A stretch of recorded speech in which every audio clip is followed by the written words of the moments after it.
Hi hello నమస్తే. నిన్న అమిత్ షా గారు పార్లమెంట్లో ప్రసంగం ఇస్తూ ఒక అంబేద్కర్ గురించి ఒక మాట అన్నారు. అభి ఏక్ ఫ్యాషన్ హో గయా హై, అంబేద్కర్ అంబేద్కర్ అంబేద్కర్ అంబేద్కర్ అంబేద్కర్ అంబేద్కర్ इतना नाम अगर भगवान का लेते तो 7 जन्म तक स्वर्ग मिला जाता है. దాని అర్థం ఏంటంటే it has become a fashion to say Ambedkar Ambedkar Ambedkar Ambedkar Ambedkar Ambedkar. If they have taken God's name so many times, they would have got a place in heaven. అంటే తెలుగులో మీరు ప్రతిసారి అంబేద్కర్ అంబేద్కర్ అంబేద్కర్ అంబేద్కర్ అంబేద్కర్ అని అంటాం ఫ్యాషన్ అయిపోయింది. ఇన్నిసార్లు మీరు భగవంతుడి పేరు తలుచుకుంటే మీరు పరలోకం పోయేవాళ్ళే అని అన్నారు. అమిత్ షా గారికి అర్థం కాని విషయం ఏంటంటే దళిత సమాజానికి అంబేద్కరే దేవుడు. అంటే మిగతా వాళ్ళకి రాజ్యాంగ నిర్మాత అయి ఉండవచ్చు, మిగతా వాళ్ళకి ఆయన ఒక one of the freedom fighter అయి ఉండవచ్చు, లేదంటే ఆయన వన్ ఆఫ్ ది స్కాలర్ అయి ఉండొచ్చు, ఒక ఎడ్యుకేటెడ్ పర్సన్ అయి ఉండొచ్చు, రాజ్యాంగాన్ని నిర్మించిన వ్యక్తి అయి ఉండొచ్చు. But for Dalit community himself is a God. అంటే ఎవరి నమ్మకాల మీద వాళ్ళు మాట్లాడుతూ ఉంటారు. అంటే దేవుడిగా భావిస్తానంటే అలా అర్థం, నాకు దేవుని మీద నమ్మకం ఉంది, అది వేరే, దట్ భక్తి అది వేరే సంగతి. నేను మనుషులకు సంబంధించి దేవునిగా భావిస్తాను కాబట్టి అంబేద్కర్ని, కాబట్టి నేను ఒక యాంగిల్లో మాట్లాడతా. వాళ్ళు ఏంటంటే వాళ్ళు వేరే దేవుణ్ణి నమ్ముతారు కాబట్టి మీరు అదే మా దేవుడిని తలుచుకుంటే మీరు పరలోకం పోతారు, అంబేద్కర్ని తలుచుకుంటే ఏం వచ్చిద్దిరా అనేటట్టుగా ఆయన అమిత్ షా గారు చెప్పడం. అదే ఎవరి మైండ్ ఎవరు మోసద్వారంలో ఉండే వాళ్ళు మాట్లాడతారు కదా, ఆ మోసద్వారంలో ఉండి ఆయన మాట్లాడాడు అనమాట. ఇది బీజేపీ అనేటువంటి వాళ్ళు ఆర్ఎస్ఎస్ ఆఫ్ కోర్స్ రెండుని విడదీయలేము. BJP and RSS same. BJP and RSS అనేవాళ్ళు అంబేద్కర్ని హేట్ చేయటంలో, ద్వేషించడంలో పెద్ద ఆశ్చర్యం ఏమి లేదు. వాళ్ళు హేట్ చేస్తారు అంబేద్కర్ని. ఎందుకంటే there are 2 reasons. Number 1, first majority RSS and BJP leaders, top leaders మొత్తం కూడా ఆర్య బ్రాహ్మణ్స్ ఉన్నారు. దాంట్లో రహస్యం ఏం లేదు, మొత్తం ఆర్య బ్రాహ్మణ్స్ ఉంటారు. అంబేద్కర్ అనే వ్యక్తి ఏం చేశాడంటే బ్రాహ్మణ, వైశ్య, క్షత్రియ, శూద్ర అవర్ణాలో పుట్టాడు. బ్రాహ్మణ, వైశ్య, క్షత్రియ, శూద్రాలో కూడా లేరు, ఈ 4 కూడా లేకుండా అవర్ణ పంచమాలో పుట్టి శూద్రులతో గొడవపడలా, ఆయన క్షత్రియులతో గొడవపడలా, వైశ్యులతో గొడవపడలా, డైరెక్ట్గా బ్రాహ్మణులతో గొడవపడ్డాడు. అందుకని వీళ్ళ కోపం. ఎందుకు బ్రాహ్మణులతో గొడవపడ్డాడు? ఆ బ్రాహ్మణులు రాసిన వేదాలు మొత్తం తీసుకొచ్చి ఏంది ఇలా రాసేవని అడిగాడు ఆయన. హైరార్కీ వాళ్ళు సృష్టించుకున్నారు. ఈ హైరార్కీలో లాస్ట్ ప్యూన్ అనుకోండి, ఎగ్జాంపుల్ ప్యూన్ వెళ్ళి డైరెక్ట్గా సీఈఓ అని కూడా తట్టుండింది.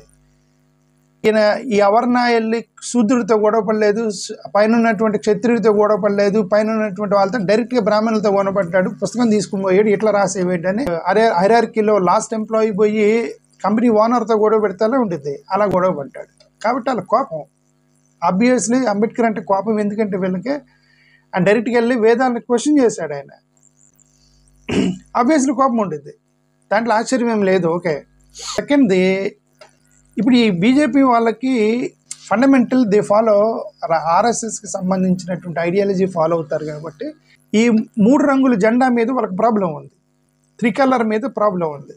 కొద్దిగా ఇంచుమించుగా కాంగ్రెస్ జెండా లాగా ఉండిద్ది, కాబట్టి అది ఫస్ట్ కోపం అది. ఓకే. రెండోది, ఈ వైట్ గ్రీన్ కలర్స్ ఉంటాయి, దాంట్లో కాషాయం లేదు. కాషాయం అంటే ఇప్పుడు హిందూ మతాన్ని రిప్రజెంట్ చేసేటువంటి సాధువులు, గురువులు కొంచెం కాషాయ డ్రెస్ వేస్తారు, ఆ కలర్ లేదు. అది రెండో కోపం వాళ్ళకి. కాబట్టి ఈ జెండా మీద అబ్జెక్షన్ చేశారు, కానీ వాళ్ళు స్టార్టింగ్లో యాక్సెప్ట్ చేయకపోతే ఆర్ఎస్ఎస్ని బ్యాన్ చేశారు. ఆర్ఎస్ఎస్ని బ్యాన్ చేస్తే 1948-49లో సర్దార్ వల్లభాయ్ పటేల్ గారు ఆ బ్యాన్ని లిఫ్ట్ చేశారు. అంటే ఆర్ఎస్ఎస్ మీద బ్యాన్ ఎత్తేసారు సర్దార్ వల్లభాయ్ పటేల్ గారు. ఎందుకు ఎత్తేసారంటే వీళ్ళు ఆర్ఎస్ఎస్ వాళ్ళ దగ్గరికి పోయి సరే మేము ఇప్పుడు యాక్సెప్ట్ చేస్తాం జెండా అని అన్నారు. ఆ 3 రంగుల జెండా ఏదైతే మీరు పెట్టారో మాకేం అభ్యంతరం లేదు, మేము దాన్ని యాక్సెప్ట్ చేస్తాం అన్నారు. ఇప్పుడు వాళ్ళు అంటే స్టార్టింగ్లో వాళ్ళు అపోజ్ చేశారు. వీళ్ళు 52 సంవత్సరాలు ఆర్ఎస్ఎస్ ఆఫీసులో జాతీయ జెండాని ఎగరేయాల. వాళ్ళు 52 years ఆర్ఎస్ఎస్ ఆఫీసులో జాతీయ జెండాని ఎగరేయాల. ఆర్ఎస్ఎస్ ప్రెసిడెంట్ అయినటువంటి గోల్వాల్కర్ అని ఒక ఆయన ఉన్నారు, సెకండ్ టర్మ్లో ఆర్ఎస్ఎస్ ప్రెసిడెంట్ అయ్యారు. He has written in his book in 1966 the bunch of thoughts అనే పుస్తకంలో ఏమని రాశాడంటే, Indian flag is not inspired by nationalism, national vision, not truth, based on our national history and heritage అని రాశాడు. అంటే ఇప్పుడు ఉన్నటువంటి జాతీయ జెండా అంట నేషనల్ హెరిటేజ్, నేషనల్ యొక్క ట్రెడిషన్స్ మీద బేస్ చేసుకుని చేయలేదంట దాన్ని. ఓకే, ఎందుకు? దాంట్లో కాషాయం లేదని చేస్తారు. ఆర్గనైజర్ అని ఆర్ఎస్ఎస్లో ఒక బుక్ రన్ చేస్తారు. దాంట్లో 1947లో ఒక ఇష్యూ రాశారు. ఏమని? Having 3 colors will certainly produce your bad physiological effect and injurious to country అనడం. 3 కలర్లు అనేవేట చూడటానికి బాగుండదు, దేశానికి అరిష్టం అని రాశారు. దాంట్లో 3 అనేది ఫస్ట్ ఆఫ్ ఆల్ 3 అనేది అపవిత్రమైన నంబరు. 3 అనేది మంచి నంబర్ కాదని కొంతమంది. ఇప్పుడు ఆర్ఎస్ఎస్ అనేది 3 నంబర్లు కదా, బీజేపీ అనేది 3 నంబర్లు కదా, బిఎన్ఎస్ అనే చట్టం మార్చారు, ఐపీసీ తీసేసి అవి 3 నంబర్లు కదా. అది ఏంటంటే ఇది వాళ్ళు ఏంటంటే వాళ్ళు చెప్పింది మనం వినాలి, అంతవరకే, ఎక్కువ మాట్లాడకూడదు. అది వాళ్ళ సిద్ధాంతం. వీటి కాంగ్రెస్ జెండాకి జాతీయ జెండాకి ఒక చిన్న తేడా కనిపిస్తుంది. ఏంటంటే అశోక చక్రం ఉండేది జెండాలో. ఈ అశోక చక్ర పెట్టింది డాక్టర్ బిఆర్ అంబేద్కర్ ప్రపోజ్ చేశాడు దాన్ని. ఎందుకు డాక్టర్ బిఆర్ అంబేద్కర్ అంటే ఆయన బుద్ధిజం మీద కొద్దిగా ప్రేమ ఉంది కాబట్టి, మౌర్య చక్రవర్తి బుద్ధిస్ట్ కాబట్టి ఆయన ధర్మచక్ర అని ఒకటి ఉంటే ఆ ధర్మచక్రాన్ని తీసుకొచ్చి జాతీయ జెండాలో పెట్టాడని వాళ్ళు అంబేద్కర్కి వ్యతిరేకంగా అదొక ఐడియాలజీ వాళ్ళకి. ఓకే, కేశవరామ్ హెగ్డేకర్ అని ఇంకొక ఆర్ఎస్ఎస్ చీఫ్, ఆయన ఒక పుస్తకంలో ఆయన ఏం ప్రపోజ్ చేశాడంటే, భగవద్ధ్వజ అనే దాన్ని మీరు జెండాలో పెట్టమన్నారు. అదే భగవద్ధ్వజ అంటే ఇప్పుడు ఆర్ఎస్ఎస్ కలర్ ఏదైతే ఉందో అదే అనమాట. ఆర్ఎస్ఎస్ జెండా ఉంటుంది కలరు, దాన్ని పెట్టమన్నారు అనమాట. ఇప్పుడు రీసెంట్గా మోహన్ భగవత్ కూడా అదే సర్క్యులర్ గురించి మాట్లాడారు అనమాట. 1 Nation 1 బిల్ని నేను ఎందుకు అపోజ్ చేస్తున్నానంటే, అది 1 Nation 1 ఎలక్షన్తో పోదు. అది 1 Nation 1 ఎలక్షన్ తర్వాత 1 Nation 1 లాంగ్వేజ్, ఆ తర్వాత 1 Nation 1 రిలీజియన్కి వచ్చేస్తారు. 1 Nation 1 ధర్మ అని చెప్పి మనుధర్మ శాస్త్రం మనుస్మృతిని తీసుకొస్తారని నేను నా ఉద్దేశంతో అపోజ్ చేస్తాను. Because I have the fundamental right to oppose this as a citizen of India. కాబట్టి వాళ్ళు ఏంటంటే అశోక చక్రాన్ని కూడా అపోజ్ చేశారు వాళ్ళు స్టార్టింగ్లో. సంఘ్ పరివార్ వాళ్ళు స్టార్టింగ్ నుంచి కూడా వాళ్ళు మనుస్మృతిని రాజ్యాంగంగా పెట్టాలని ప్రయత్నం చేస్తున్నారు. ఇప్పుడు మనుస్మృతి రాజ్యాంగం, బట్ మనుస్మృతిలో చాలా చాలా ప్రాబ్లమ్స్ ఉన్నాయి. మనుస్మృతిలో మహిళల గురించి ఏమని రాశారంటే, మహిళలు అనేవాళ్ళు మంచి వాళ్ళు అనిపించుకోవాలంటే వాళ్ళని కంట్రోల్ చేసుకోవాలని రాశారనమాట. పెళ్లి చేసుకోవాలంటే అందంగా సోషల్ స్టేటస్ ఉన్న అమ్మాయిని పెళ్లి చేసుకోవాలని రాశారు. ఇప్పుడు అంటే మరి అందం లేని అమ్మాయిని పెళ్లి చేసుకోకూడదని అర్థమా? కాళ్ళు చేతులు లేకుండా పాపం అంటే ఫిజికల్ హ్యాండిక్యాప్డ్ అమ్మాయి ఎవరైనా పుట్టారనుకోండి, ఇప్పుడు మరి అమ్మాయి పెళ్లి చేసుకోకూడదా అని. అదే ఇప్పుడు ధర్మంలో మీరు ఆ మాట రాస్తే అందమైన అమ్మాయిని పెళ్లి చేసుకోండి అని ధర్మంలో రాస్తే, మరి అందవిహీనం ఉన్న అమ్మాయిల పరిస్థితి ఏంటనేది అదే లాలో ఇవన్నీ పెట్టకూడదంట. పదివాడు అందమైన అమ్మాయిని పెళ్లి చేసుకోవడానికి ట్రై చేస్తాడు. అందవిహీనంగా ఉన్న అమ్మాయిని ప్లస్ కాళ్ళు చేతులు లేని అమ్మాయిని పెళ్లి చేసుకోవడానికి ఎవడు ముందుకు రాడు. కొంచెం అందంగా ఉంటేనే చేసుకోవడానికి ట్రై చేస్తారు. బట్ అది అవుట్ ఆఫ్ ధర్మ, అవుట్ ఆఫ్ లా పెట్టాలి తప్ప దాన్ని ధర్మలో తీసుకొచ్చి పెట్టకూడదు కదా, పెట్టారనమాట. అది మగవాళ్ళు ఏమన్నా చేయొచ్చు కానీ ఆడవాళ్ళు మీరు ఎదురు చెప్పకూడదు అని ఉందన్నమాట. ఆడవాళ్ళని చిన్నప్పుడు తండ్రి కాపాడుతాడు, పెళ్ళైన తర్వాత భర్త కాపాడుతాడు, పిల్లలు పుట్టిన తర్వాత పిల్లలు కాపాడాలి ఆడవాళ్ళని, అంతే తప్ప వాళ్ళు ఇండిపెండెంట్గా ఉండకూడదు అని రాశారు. పెళ్లి కాని అమ్మాయిల పరిస్థితి ఏంటప్పుడు, పిల్లలు లేరు, పెళ్లి కాలేదు, జీవితాంతం బ్యాచులర్గా ఉన్నారు, వాళ్ళ పరిస్థితి ఏంటి?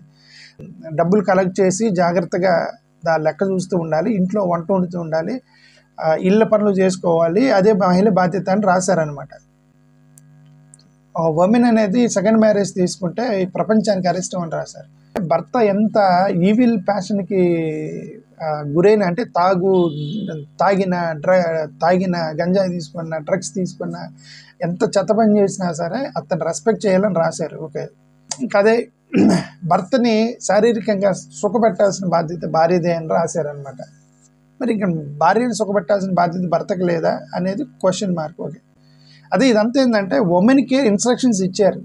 క్యాండల, పిగ్, కాకు, డాగ్, పీరియడ్స్ వచ్చిన అమ్మాయి బ్రాహ్మణులు తినేటప్పుడు చూడకూడదని రాశారు. ఇప్పుడు పీరియడ్స్ వచ్చిన అమ్మాయి బ్రాహ్మణులు చూడకూడదని రాశారు.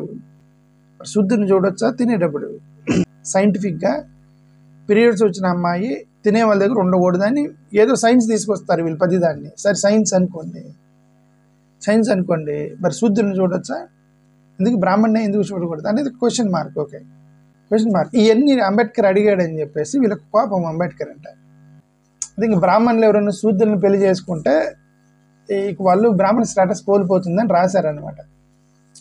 బ్రదర్ అనిల్ షర్మిలారెడ్డి గారిని పెళ్లి చేసుకున్నారండి. శూద్రురాలు. బ్రదర్ అనిల్ బ్రాహ్మణుడు, శూద్రురాలు షర్మిల గారు పెళ్లి చేసుకున్నాడు. ఈ మనుధర్మ శాస్త్ర ప్రకారం is no more Brahman, he's Reddy. అది మనుధర్మ శాస్త్ర ప్రకారం. ఓకే, మనుధర్మ శాస్త్రం. అది ఈ మనుస్మృతిని అంబేద్కర్ వ్యతిరేకించాడని చెప్పి వీళ్ళకి ఆబ్వియస్లీ కోపం ఉండేది అమిత్ షా గారికి.